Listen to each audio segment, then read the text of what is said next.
Hello, everybody. Welcome to a new episode of the Dissenter. I'm your host, as always, Ricardo Lopes, and today I'm joined by Dr. Andrew Sayer. He is Emeritus Professor of Social Theory and Political Economy at Lancaster University in the UK. He is known for significant contributions to methodology and theory in the social sciences. He is the author of multiple books, and today we're going to focus on why we can't afford the rich. So, Dr. Sayer, welcome to the show. It's a pleasure to everyone. Thank you, Ricardo, and thanks for inviting me to do this interview. I look forward to it. Thank you. Yes, it's my pleasure. So, let's start by talking a little bit about inequality, because that's something people worry a lot about today, and perhaps with good reason. So, how bad would you say is inequality today, particularly in the Western countries? Well, economic inequality is in general getting worse. Of course, there are other kinds of inequality, educational, gender, race, and so on. And these intersect with, excuse me, economic inequality. But in my book, I'm primarily interested in the economic mechanisms which have allowed the rich to return and become even richer and more powerful. And economic equality and inequality correlates with many other forms of equality, like between races and gender. But so you find that very few rich people are female or black, for example. But I'm mainly interested in the book in the economic processes and relations, like buying and selling, lending and borrowing, producing and consuming, that can operate regardless of gender or race and produce inequalities in the process. And economic inequalities can be measured in many ways. And I've concentrated on the gap between the rich and the rest, which is the biggest change. And that gap has generally grown over the last 40 years. So I'm not really covering inequalities within the majority, within the 99%, say between those in the middle and those at the bottom, for example. But globally, the richest 10% of the world's population takes 52% of global income. And the poorer half, only gets 8.5% of it. And that's from the World Inequality Report in this year. And globally, the top 1% took 38% of all additional wealth accumulated since the mid-90s. And the bottom 50% just got 2% of it in that period. So you can see the rich have been pulling away from the rest, and it's still going on. But so yes, in those terms, inequality has got worse. Mm-hmm. So, what would you say were the main factors? I mean, what happened exactly 40 something, now almost 50 years ago, that brought these changes? Well, it started to get worse in the late 1970s. And in some countries, it was 10 years later, towards the end of the 1980s. And that was the period in which what we call neoliberalism began to dominate politics in many countries. And that neoliberalism strengthened capital vis-a-vis labor. It limited trade union power, privatized public services, deregulated the economy, and reduced the welfare state. And for a long time, it had just been an obscure academic doctrine pursued by a few economists and a few rich people. But it gradually began to have influence in the 1970s and 80s. And so they assumed that the optimum form of economic organization was markets, that markets were always competitive, they were superior to states in organizing the economy, and indeed that state spending was seen as harming economic growth. And as regards those things which couldn't be organized through markets and sold for profit, neoliberalism tried to make them emulate market competition. So in education and in schools and universities, you have league tables and you make them compete for resources. And over the 1970s and 80s, they gained a lot of influence. And of course, their message appealed to private businesses and its beneficiaries. But it also affected the culture of societies very slowly, but it gradually encouraged the pursuit of self-interest at the expense of supporting the public good, the public interest. So instead of regarding ourselves as interdependent members of a community of fellow citizens, we're encouraged to see ourselves as single consumers competing for goods against others. So instead of caring, for example, about a good education system or a good health system, we think, how can I get myself the best deal for my children in school, for my health, and so on? And at the same time, we're encouraged to see ourselves as marketable, try and develop our curriculum vitae, our resume, as Americans say, and to make us more marketable so that we can survive in the market and learn how to invest in a way which brings us individually advantages.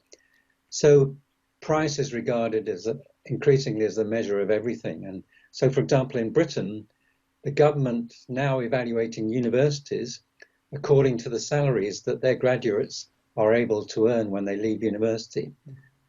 So that's the measure of worth of education, for example. So it's brought about cultural changes. And so that's been happening gradually since the end of the 70s and the 80s. Mm-hmm. So you're saying then that neoliberalism didn't just have a very big impact on economics, but also on culture more broadly, correct? That's right. I mean, it's hard to say how much people have changed. But when you're presented with choices, say, as regards where your children are educated, okay, the education may still be free, state provided, but if schools are being ranked according to their how they do in certain audits and tests and against certain indices, then they become critical. And that makes the education system more unequal and polarizes them. So lots of things are going on which encourage that individualism. But I should add that all this shift towards greater inequality, especially at the top, followed the post-war boom from the late 40s through to the early 70s, which was by far the most successful period of the history of capitalism. And interestingly, it was the most equal period for these Western countries as well. And in the 1960s and 70s, the proportion of national income and national wealth that went to the top fell to its lowest level. But since then, in many countries, it's risen. And I can get, this is true of Portugal. I looked up Brazil as well. Brazil was already highly unequal back in 1980s, but it's become a little more so since then. And most countries have become more unequal in this way. Those that most fully embraced neoliberalism, and also those which had large financial sectors, tend to have become more unequal fastest, and less so countries that had very strong welfare states, strong labor movement, and limited financial sectors. But even in Japan and the Nordic countries, which have historically been the most equal economically, inequality has increased in recent decades. I mean, are there any good examples of countries that, for one reason or the other, didn't follow these trends and from which we could learn something? Um, well, yes and no, because even countries like Finland, which is one of the most equal in the world, has begun to move away from that. It is very equal in terms of income and wealth, and also in terms of education, and it's often come top in terms of the indices of the success of its educational system. So it's a very highly educated population as well as an unusually equal one.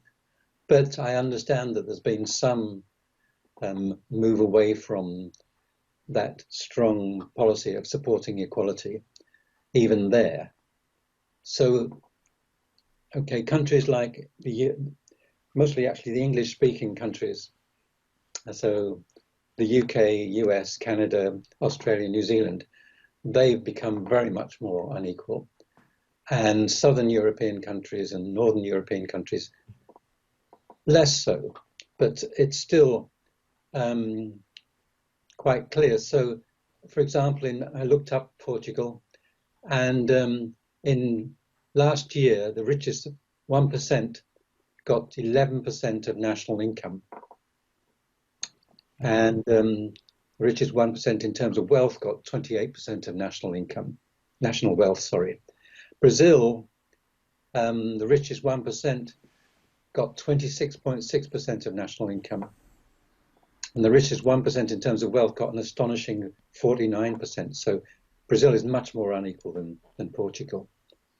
And Brazil, as I said earlier, has always been unequal. So it hasn't become much more unequal. It couldn't really, whereas Portugal has significantly more unequal than 40 years ago. And what you find also is that as you move up the income scale into the top richest 1%, the richer you are within the 1%, the faster the rate of increase of your income has been. So if you're in the top thousandth of the population in terms of your income has grown faster than if you're at the bottom of the 1%, if you see what I mean. So if your income is 1.5 million euros a year, it's growing faster than if your income is 150,000 euros per year. Yes. So in a weaker form in some countries and stronger in others, this has been going on very clearly for 30, 40, 50 years. And what's also clear is that as economic growth has proceeded, workers have got a declining share of that in relative terms. And in some countries like the US, in absolute terms, they just stagnated. Wages have stagnated for many people, majority of workers, for 30, 40 years. So more and more of the benefits of growth have been going to the top 1%. Yes, and we will eventually get into how that happened and what are the mechanisms set in place that allow for the rich to accrue more and more wealth and for it to not really trickle down as some people would hope. But I think it's important for me to ask you this. How do we distinguish the rich from the rest? I mean, is it through wealth, through income, or what exactly? Well, I mean, you can use in terms of, most people take the top 1% in income terms or wealth terms. And okay, you could say that's an arbitrary number, but in many countries, the 1% are really distinct. Okay, that the 3 or 4% below them may have improved their situation over the last few decades somewhat, but nowhere near as much as the top 1%. So they tend to be quite distinctive. And wealth is different from income in that it's an accumulation. It's, in financial terms, it's the total market value of what they own minus any debts that they owe. And usually you find that wealth inequality is more extreme than income inequality. Mm-hmm. So, have you got any examples of that? So yeah, in Brazil, the richest 1% in terms of wealth got nearly half of the national wealth, but in terms of income, that richest 1% got just over a quarter. So you can see the difference there. That's the usual pattern. Wealth inequalities are bigger than income inequalities. Mm-hmm. So could you tell us about some of the ways the rich got to take control over so much of the economy on, I think we could say, a global scale? Okay.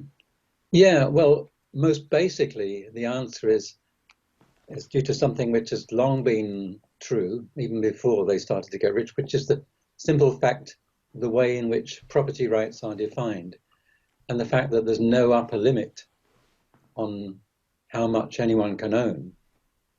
And in many countries, the rich have other sources of power, access to elite schools, control of the media. Okay, but all that was true before the return of the rich in recent decades. And one of the reasons they got richer is partly because labor has got weaker in the old industrialized countries. And that's partly because of increasing competition from cheap labor countries. So East Asian countries in particular, and Mexico. They, multinational companies have outsourced a lot of production and imported their goods, and they've undercut what could be produced within European and North American countries. So it's partly that globalization of production which has made a difference. And it has to be said that in some countries there was some popular dissatisfaction with the way the welfare state was managed. Sometimes it was the bureaucracy was insensitive to people's needs. Mm-hmm. And in some countries like Britain, some of the working classes and middle classes were kind of bought off. In Britain, what was really key under Margaret Thatcher was allowing tenants in state-owned housing to buy their houses at well below market prices. And so they benefited from that and made a big gain. And that also helped the banking sector. They could lend out more money to people, get more interest and so on. So it had a lot to do with the balance of forces between capital and labor, especially organized labor. Mm-hmm. And also the oil shocks in the 1970s, rising oil prices, hit Western production quite a lot as well. So, and generally neoliberalism made it easier to accumulate wealth, reduce taxes in particular. So not many people realize this, but in several major industrialized countries during the post-war boom, the top rate of income tax was over 80% for substantial periods, even over 90%. That's unimaginable now. Mm-hmm. And one of the first things that Margaret Thatcher did in Britain was to reduce the top rate of income tax from 60% to 40%. And now we have arguments about whether could it go back up to 45% and so on. So that was a massive gain for the well-off and the rich. Mm-hmm. Is it true, as some people say, that the rich are wealth creators, job creators, entrepreneurs, investors, and so on? And if so, I mean, does that in any way compensate for such wealth inequality? Well, most importantly, is in keeping with what I was saying about property rights, they're owners of assets. And what's really important to realize is that merely owning an asset produces nothing. You've got to do something with that asset if it's going to produce goods and services. So to answer your question about whether they're wealth creators, I think first got to say a bit more about wealth, because earlier I gave you the financial definition of wealth. But I want to say that that's just a financial representation of wealth. And real wealth is actually, real economic wealth is goods and services that are useful to others that are produced. So it's not only people working in manufacturing or services for sale, producing goods and services for sale, but those involved in health and education. They're producing a kind of wealth in that it makes people better off and they're able to flourish. And one of the problems here is that so often we think of wealth just in terms of monetary value, what price things will fetch on the market. But often market prices don't reflect what things are worth to us. As regards the rich, well, some of them may be wealth creators if they're involved in funding or working on the production of goods and services. But let's remember that anybody who produces goods and services, whether they're paid for it or not, is producing a kind of wealth. So an unpaid domestic worker doing housework and childcare or elder care, usually women, they're producing a kind of wealth, which is very important, but it's not measured in, it's invisible from the point of view of financial representations of wealth. But so everybody who produces goods and services is a wealth creator. It's not just those at the top, or even those at the top.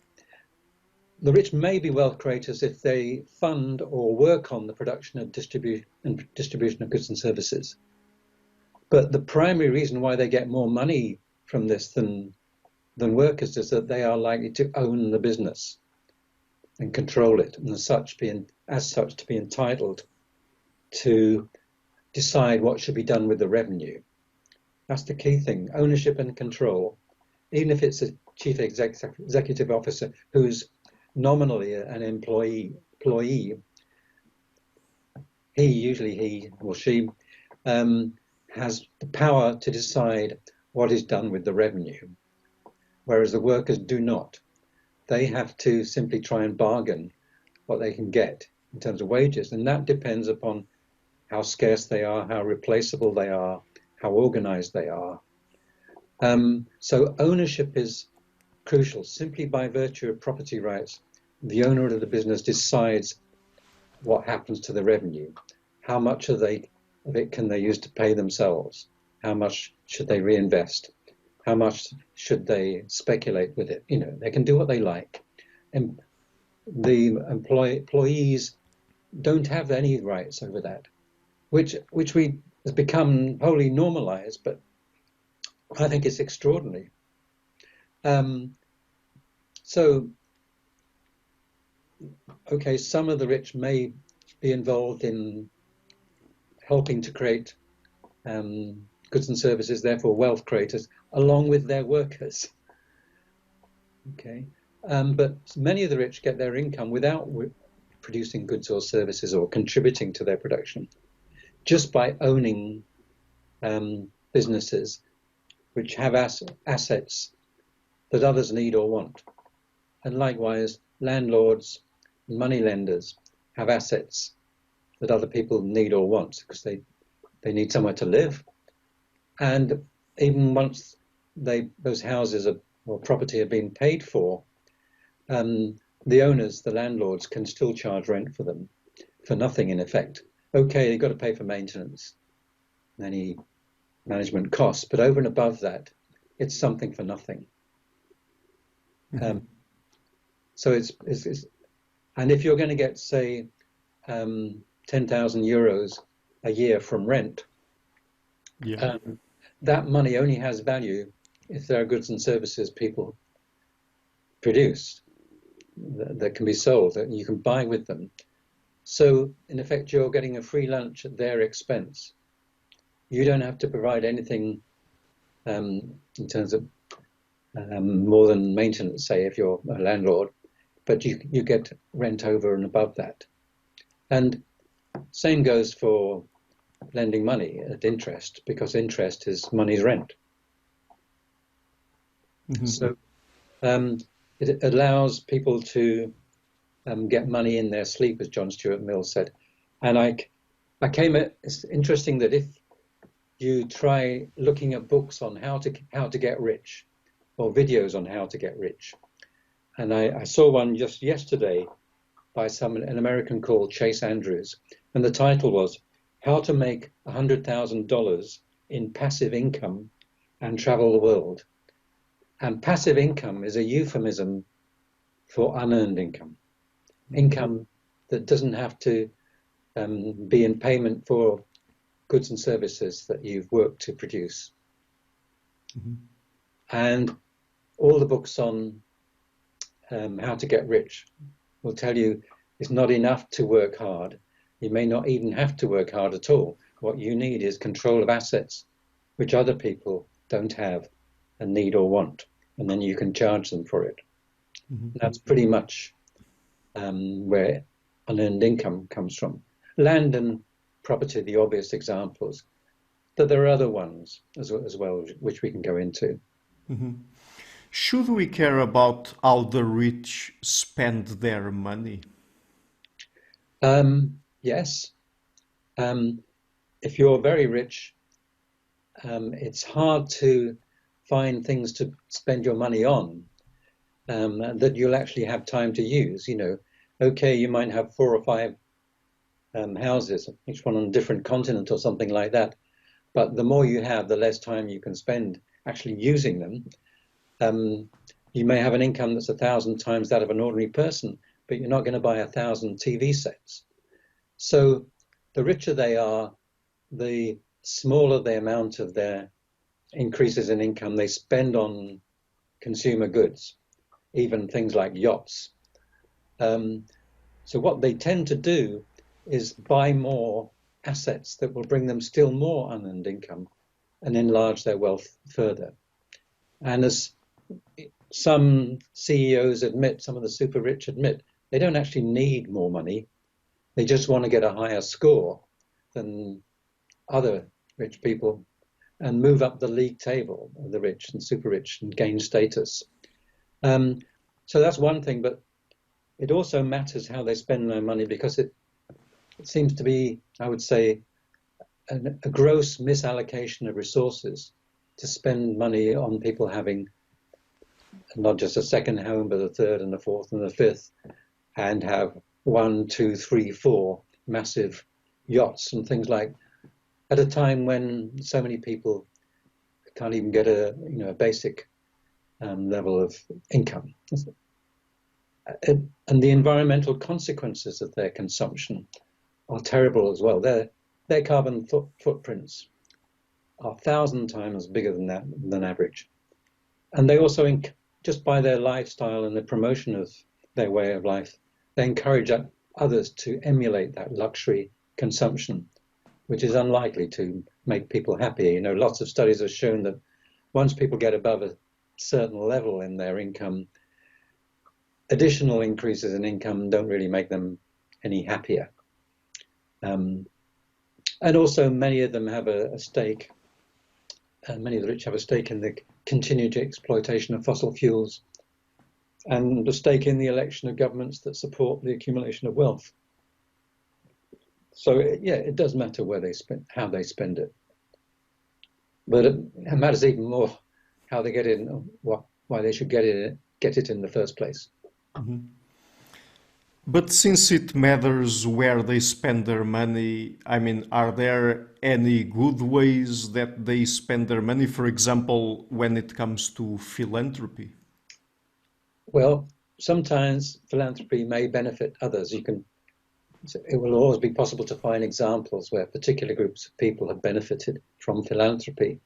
But we need to take into account the wider picture. We need to ask, how was the philanthropist's money obtained that they can give away? Was it gained in a defensible way, or was it largely unearned income and parasitic? And philanthropy is also problematic because it tends to bypass questions of justice and fairness and replace them with issues of charity. And so if the poor are the beneficiaries, the recipients of philanthropy, they might well say, well, we don't want your charity, we want justice. Because being the object of charity is hardly dignified. It puts you in a passive, dependent position vis-a-vis others. And, you know, you've been given something, so you're supposed to be grateful. But there's a danger that we forget about questions of justice when we admire a philanthropist. And actually philanthropy presupposes inequality, that some have so much money they can afford to give it away. And we have to ask whether that inequality is justified. And sometimes philanthropy is donations which favor the well-off, donations to elite arts, to elite universities. And you have to ask, is it right that philanthropists have so much power? They're free to choose what they donate to, regardless of democratic choices, regardless of expert advice in many cases. Should so much wealth and power be concentrated in one person's hands, even if sometimes it's used for good? Mm-hmm. So it'd be better if that wealth and power were more equally distributed, so that charity wouldn't be needed so much. Yes. So an idea we haven't touched on yet is the one of dependence in society. So when is dependence justified and when is it not? Well, it depends. We are social animals. And what that means is that we are dependent on others. That's part of the human condition. Obviously, when we're young, for the first 15, even more years of our life, we are utterly dependent upon our parents. Later in life, we may have disabilities or become ill, and we end up needing elder care, unable to work. So we're dependent again. That is normal. That is part of the human condition. So it's normal for those who are able to work to subsidize, if you like, those who are unable to work. And so there are intergenerational transfers all the time. They're necessary in any economy. Some kinds of economy inhibit those. So those are perfectly justified forms of transfer from those who are able to contribute to those who are not able to contribute to the economy, if you like. And they're either based upon families, privately organized, parents caring for their kids, or via the state, the welfare state, democratically elect people who will organize elder care, maybe. But then there are other forms of dependence which don't have that justification at all. They're a function of power, where one group doesn't have something it needs, and that means that those who control that thing can extract income from them, extract payments from them. So those are very different. And in some ways, although the rich like to think of themselves as independent, they are the most dependent people in the economy in the world, because their wealth depends upon thousands and thousands of people producing goods and services, and which the rich can buy, and also for which they don't get paid. You know, they get paid wages, but not the extra which supports these dependent parasitic groups like landlords and so on. So it's not just land and property, as I said, it's things like internet platforms, like Airbnb, Uber and Facebook. they have near monopolies for the thing which they want to do. And the way modern society goes, with many of those cases, it's perhaps not Airbnb or maybe not Uber, but platforms like Google and Facebook and Amazon, it becomes harder to get things you want and need without using them. And yes, in a sense, they provide a service, but once they've established that monopoly, they can accumulate enormous amounts of wealth just because of our dependence on them. Mm-hmm. So, this kind of monopoly control of assets which other people need is the key to wealth, to extreme wealth. Mm-hmm. In what ways do the rich put their wealth and power and social standing to use when it comes to influencing politics in their favor? Okay, well, first there is what I call silent power or structural power.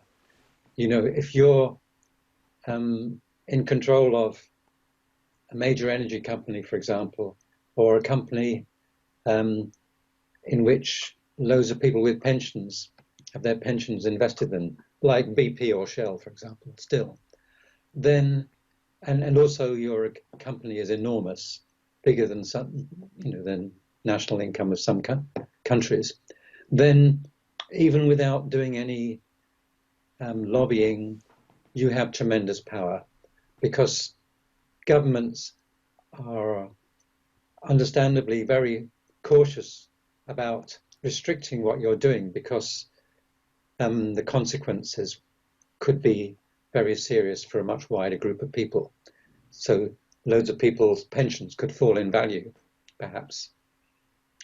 So that's structural power by virtue of their control of parts of the economy.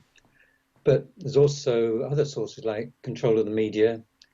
Britain, the press is dominated by 4 or 5 billionaires, and social media platforms like Facebook, and control by the super rich gives them tremendous power.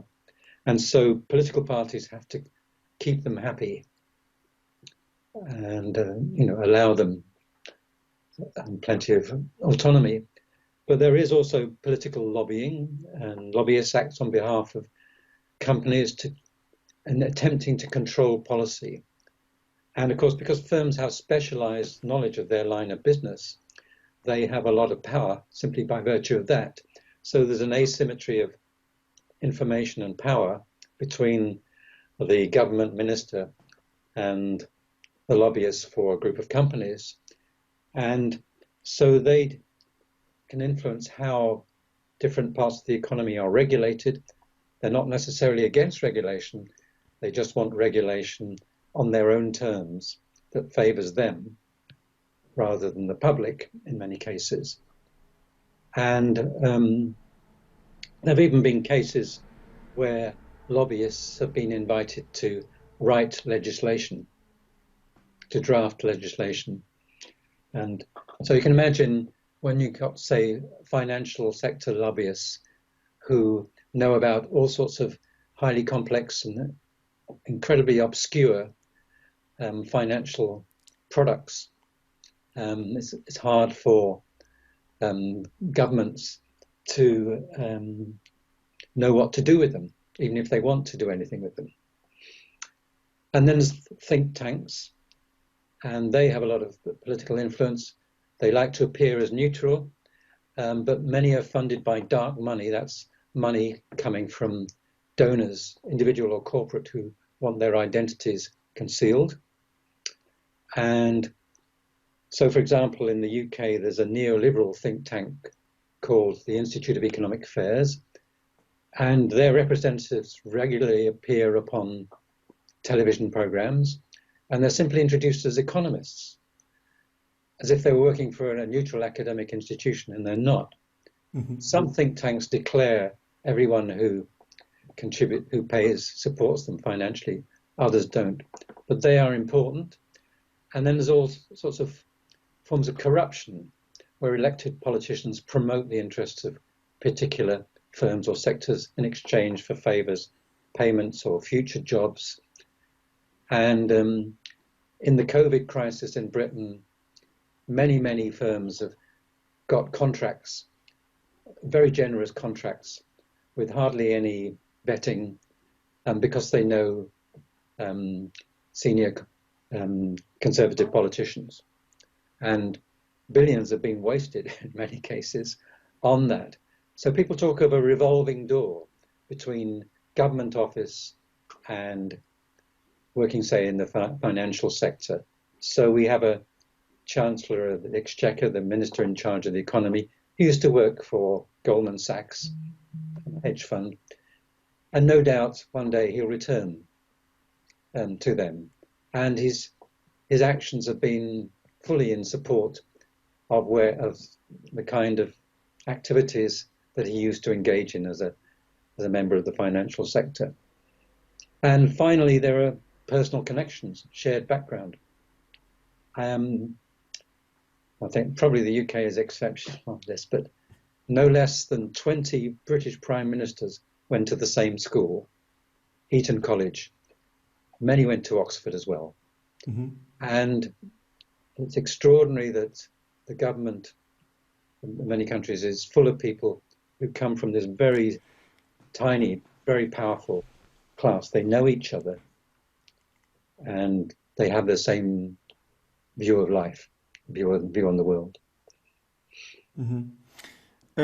I'm not sure. I think you haven't touched there on tax havens, but is that some other way, perhaps? Yeah. They influence politics, perhaps in a way of a mission, let's say, for them to accrue wealth. Yeah, and tax havens like to present themselves as independent, but they're also sponsored very clearly by particular major capitalist powers. Like the UK has a whole network of tax havens which is actively supported and set up, and likewise the US has as well. But tax havens are sometimes better known as secrecy jurisdictions. They're places where money can be hidden away, where things can be done in secret, and where things can't be taxed very easily. So tax havens themselves charge very low taxes. So they attract a lot of business from high tax countries, but they also provide secrecy. So they're useful for those who have something they want to hide.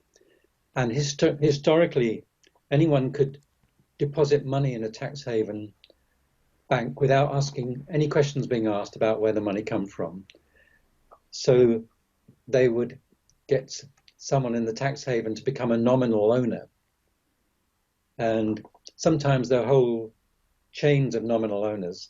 A nominal owner in the Virgin Islands will be in a company which is in turn is owned by a nominal owner in Jersey, which in turn is owned by a company which is nominally based in the Cayman Islands. So it's extremely hard to work out where things are hidden. But there has been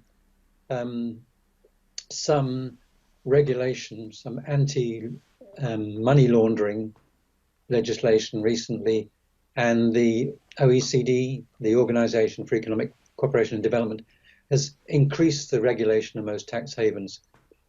So they have to report the identity of the real owners of the money that's deposited with them. But there are still lots of ways in which ownership can be concealed. So the rich can conceal their savings, can avoid paying inheritance tax by using tax havens. And also they can avoid regulation on businesses by registering them in tax havens. And many shipping companies do this so that they can avoid employment regulations which apply in the major countries that they sail between. So, a seaman can be paid from the Bahamas even though they never visit the Bahamas. So tax havens have historically been important. There have been attempts to restrict them, but it's a long journey to deal with all the clever mechanisms and loopholes, which small armies of accountants have been trying to develop for years. Mm-hmm. Could you explain how the rich get richer during economic crises, and if that tells us anything about how the system might be set up by default in a way of favoring the privileged? Well, not all of them do become richer in crisis. Quite a lot of them lost a lot of their wealth in the banking crisis of 2008. They quickly bounced back. Often you find that some gain, some lose. That's normal, perfectly normal. So in the pandemic, obviously companies like Amazon and Zoom have benefited enormously, whereas others have run into difficulties. And so shops which don't provide online services, for example. But they can make others pay for the crisis using those forms of power which I mentioned before. What they can do also, what they tend to do in a crisis is use some of their wealth to buy up shares and financial products which have fallen in value, knowing that they're likely to bounce back. And then they can sell them and make a big profit. And then there's something called short selling, which is very common in the financial sector. And what happens there is that a financial business like a hedge fund borrows some very common shares, like shares in an oil company. And then if it thinks they're going to fall in value, borrows those shares, sells them, waits for them to fall in value, and then buys them back maybe at half price, and then returns them to the owner, provided the interest which the owner charged on them is below the difference in price. They can make huge sums that way. So it sounds mind-boggling that people can sell something which they don't own, but in the financial sector, in many countries, that's allowed. So that's one way they can go through a crisis. They can make a lot of money after crisis, some of them. Mm-hmm. Could you explain your concept of a moral economy? Yeah, well, that word has been used in many different ways, but usually it's a bit like the word history. It both refers to an object, what has happened in the past, and a discipline, a discipline which studies that. Likewise with moral economy, you could say that in a sense all economies are moral economy insofar as everything that happens in them is based upon rules. When you buy something, you're supposed to pay the agreed price. When you borrow money, you give it back, and so on. And there are employment rights. Officially, we don't allow slavery, and so on. So there are norms governing what can happen in an economy. And those norms tend to have justifications. This is fair, this is not fair, and so on.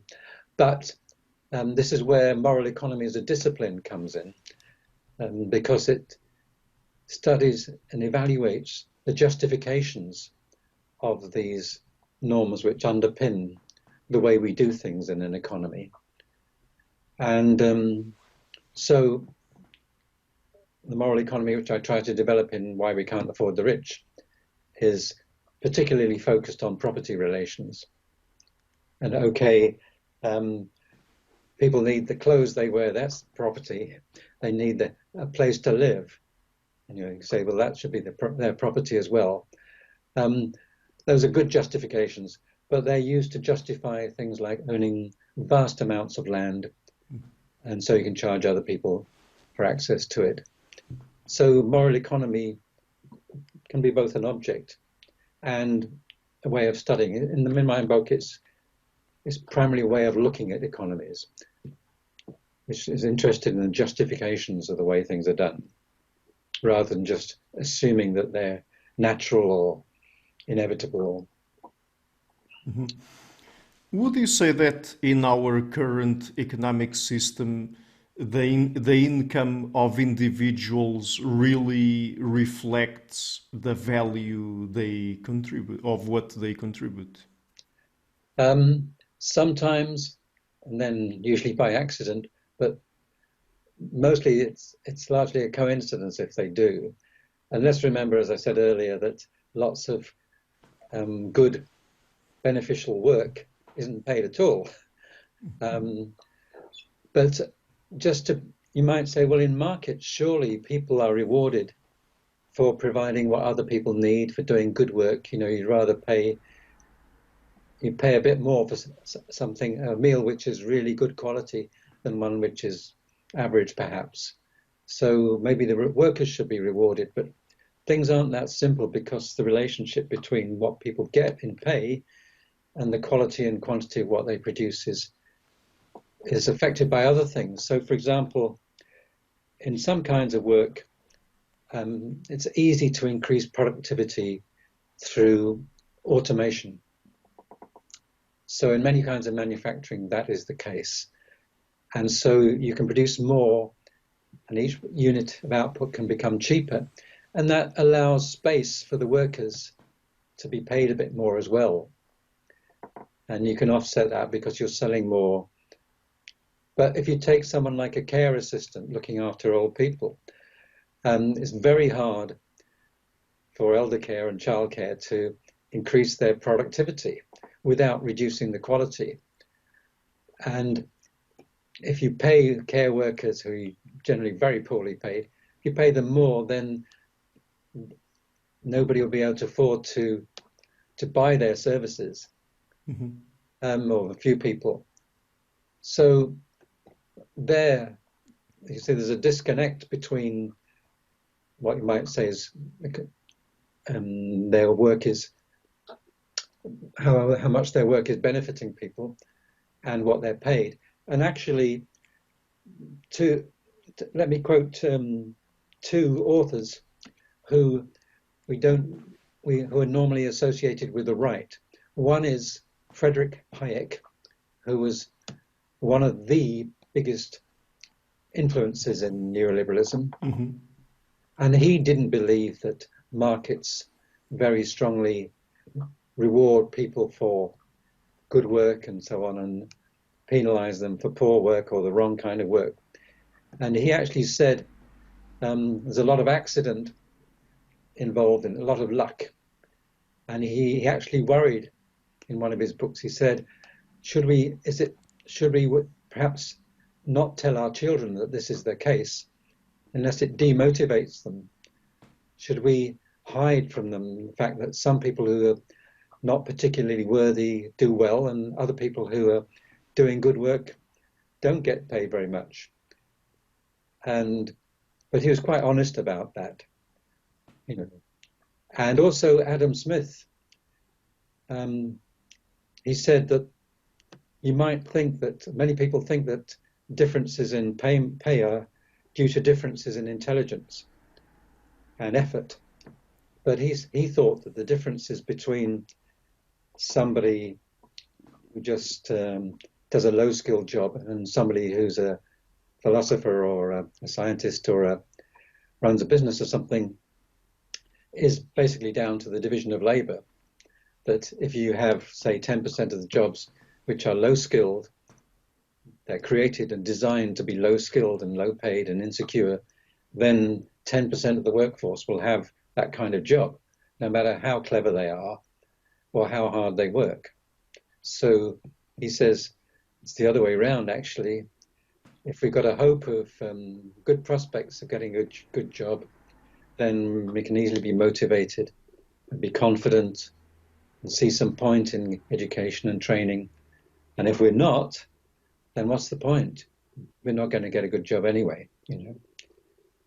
So, in short, the answer's sometimes, you know, somebody works twice as long as another person obviously deserves to be paid more. But on the whole, the relationship between merit or effort and economic reward is very weak. Mhm. With all of that in mind, and this is more of a philosophical question, I think, do you think that the idea of meritocracy or talking about meritocracy in this system makes sense? Well, superficially, the idea of meritocracy sounds good, you know, Mhm. that those who work hard and do good should have most power, and vice versa.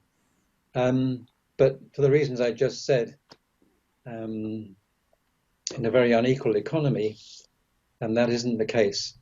And what's really important is the fact that is the accident of birth. We don't get to choose our parents. Mhm. And we're born into a very unequal society. It's purely a matter of luck. And we tend to inherit the advantages or disadvantages of our parents.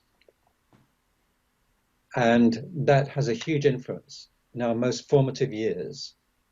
So it's very much easier for someone who is from a well-off home family with lots of books and lots of good prospects, who meets lots of people with power and interesting jobs, to see themselves becoming that kind of person themselves.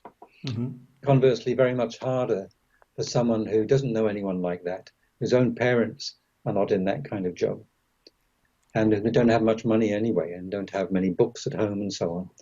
So that's one thing. And also the person who coined the term meritocracy, British sociologist Michael Young, he was using the term satirically, sarcastically, if you like, because he recognized that even if for a brief moment in time you had meritocracy, so those who worked hardest and in the best way, most beneficial way, got to the top, then their children would inherit their advantages, and vice versa for those at the bottom, and that would be the end of meritocracy. And also those at the top who got there by merit might use their power and influence to protect their children from competition and give them advantages, unearned advantages, obviously. So we should be very critical of the idea of meritocracy. Mhm. Do you think that these problems, the ones we've been talking about during our conversation, derive directly from capitalism? Do you think capitalism is the root cause here, or is it more the version of neoliberal capitalism we have now? It's mainly capitalism, and particularly this version, of neoliberal version. You could say neoliberalism is a degenerate form of capitalism in that it rewards those who don't have a role in promoting and production of goods and services over those who do have some role. The classic kind of capitalists that Marx talked about. Okay, Marx would still say, well, they were owners, and therefore they could still take a big share of profits, regardless of whether they deserved them, and so on. But it's also true that state socialism tried to compete with capitalism. They had a sort of campaign, a march to organize their economy to catch up and overtake Western capitalist nations. And so while they were much more equal than capitalist countries, they were as environmentally destructive as capitalist countries too. But of course, they're pretty much gone now. And, you know, I think it is important, you just have to relate today, to relate everything to climate change. the climate crisis, global heating, and ask, what's the connection, if any? And capitalism is addicted to growth. If growth stalls, stops for any significant period of time, capitalism goes into crisis. Uh-huh. And to get growth, you must have growth in consumption, more and more stuff, material stuff. And okay, some capitalists say, well, we can have green growth, but frankly, that's a dangerous delusion, because even though production of many goods is reducing in terms of carbon emissions, Yes, it's not fast enough by any means to counteract the overall growth of consumption and CO2 emissions. And the very idea of everlasting growth in a finite planet is absolutely absurd. It's a form of madness. And obviously for those countries where there is sufficient wealth to support everyone to a good standard of living, an adequate standard of living. So, yeah, now we just have capitalism, basically. And neoliberalism also makes it worse by building up financial sectors that create enormous levels of debt. And the only way that debt can be paid off in the long run is by continued economic growth to fund, this repayment. Mm-hmm. So it kind of locks that growth in. And if you stop it, the financial sector goes into crisis, banks collapse, pensions are threatened, and so on. I mean, there are different ways of doing it. You can ensure that pensions are invested in productive things. You could have green investment banks, and people's private pensions could be invested in them. That would be a far better way of doing things. Mm-hmm. And of course, you may say, well, surely a market society is the only way forward. Maybe, to some extent, but it's important to remember that you can have markets without capitalism. You can have worker-owned firms producing for markets. You can have not-for-profit firms producing for markets. You can have state organizations selling goods. A state water company selling water, for example. So I'm not in favor of eliminating markets altogether. They're quite a good efficient way of allocating resources, but they do need to be heavily regulated to protect the environment and to protect people. Mm-hmm. So we've been talking a lot about the problems, the issues. I would like to get into the last topic of our conversation and ask you more about solutions, particularly when it comes to economic inequality. So are there any good solutions out there, at least to start with, that we could apply to try to tackle this issue? Yeah, and one obvious one that relates to the rich in particular is to tax unearned income more highly. In many countries, like my own, unearned income from interest and rent and capital gains is amazingly taxed more lightly than earned income. And some people are arguing they should be taxed at the same rate, but I'd say precisely because unearned income is unearned, it should be taxed more. And so tax rent, tax interest payments, tax capital gains from increases in land value, tax dividends on shares and speculation, and also tax inheritance, tax the recipients of inheritance more than at present, because in the US, half the wealth of the richest 1% comes simply from inheritance. And that is likely to become more important again in the future, as it was at the end of the 19th century, that the rich reproduce themselves through inheritance. Those who have gained are going to want to pass their money on to their children. And so that's clearly undeserved, unearned income for the recipients. So that needs to be taxed. And I do think it's amazing that people think it's somehow worse to tax an inheritance windfall than it is to tax their income for actually working. I think, okay, income tax is okay for working, but for not working, getting a windfall, you shouldn't be taxed. That's absurd. I would also put up income tax for the rich back up to some of the rates that we saw in the post-war boom. I would also change in employment legislation to strengthen the power of workers, to increase their bargaining power, and also allow or insist upon worker representation in management.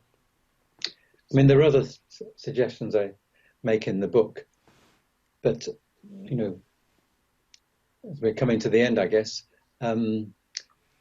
what's really important now is the need for a transition to sustainable economy and a just transition, a fair transition. So we've got to tackle inequality at the same time as we stop inequality. And I think there's a little chance of saving the planet unless we tackle inequality, so that people at the bottom and in the middle have a stake in decarbonizing the economy. So, for example, something like subsidized insulation for housing, which will lower people's energy bills and reduce their carbon footprints. Surely it's a no-brainer. It should make sense. And it also makes sense to those people who benefit from it. So that's a kind of policy which gives ordinary people a stake in decarbonization. Cheap public transport is another. So, I mean, one way of putting it is, this isn't my own way, this isn't original, but a nice way of putting it is, we've got to make a bridge between those people who worry about the end of the planet and those people who worry about the end of the month in terms of pay. Yeah. That's really difficult, but nothing could be further from the interests of the rich, to be honest. Mm-hmm. And, they will suffer if we have 3 degrees of global warming, but of course they'll be able to protect themselves also to a great degree, while the rest of us won't. Mm-hmm. Right. So the book we've been focusing on is, again, Why We Can't Afford the Rich. I will be leaving a link to it in the description box of the interview. Dr. Sayer, before we go, would you like to mention any places on the internet where people can find your work? Well, they can read the book itself. I did a blog for a year or so after the book came out, and that's called Richer Poorer, all one word, lowercase, and they put my name in as well, they'll get that. But also things like if they're interested in the figures, the numbers, the World Income Database is fantastic. So you can, at one click, you can find out what's happening to the rich in Portugal, for example, or Argentina, or wherever. That's tremendously useful. But there are other books as well. There's one by a guy called, Rutger Bergman, called Utopia for Realists. Has much the same message regarding the diagnosis of problems. Mm-hmm. I think I'll leave it at that. Okay, very well. I'll think of some as soon as we finish, but okay. Yeah. So, Dr. Sayer, thank you so much again for taking the time to come on the show, and it's been a real pleasure to talk to you. And same for you. Thank you so much. All the best.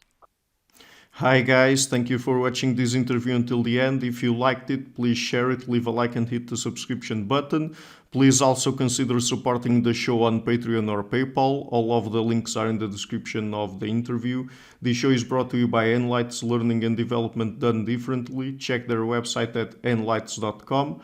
I would also like to give a huge thank you to my main patrons and PayPal supporters, Karen Litske and Blanchett, Perega Larsen, Lau Guerrero, Francis Ford, Hans Frederick Sunder, Ricardo Vladimiro, Craig Healy, Adam Castle, Olaf Alex, Jonathan Wiesel, Jacob Klinkby, Matthew Whittingbird, Arno Wolf, Tim Hollacy, Enric Alenius, John Connors, Paulina Barron, Philip Forrest Connolly, Jerry Mueller, Herbert Gintis, Bo Weingard, Rebecca Newberger Goldstein, Dan Demetri, Robert Windiger, Rui Inácio, Arthur Coe, Zup, Marco Neves, Colin Holbrook, Bernardo Seixas, Paulo Santurbano, Simon Colombo, Jorge Espinha, Phil Kavanagh, Robert Inguanzo, Michael Stormir, Eric Neumann, Samuel Andreev, Tiago Nunes, Bernard Ugni, Alexander Dunbauer, Fergal Cusson, Evan Bodrenko, Hal Herzog, Don Ross, Jonathan Librant, Oslan Bullitt, Nathan Nguyen, Stanton T, Samuel Correa, Eric Hines, Mark Smith, J.W., João Eira, Tom Hummel, David Sloan Wilson, Yacila Dez Araújo, Eden Solon, Romain Roach, Dmitry Grigoriev, Diego Londonio Correa,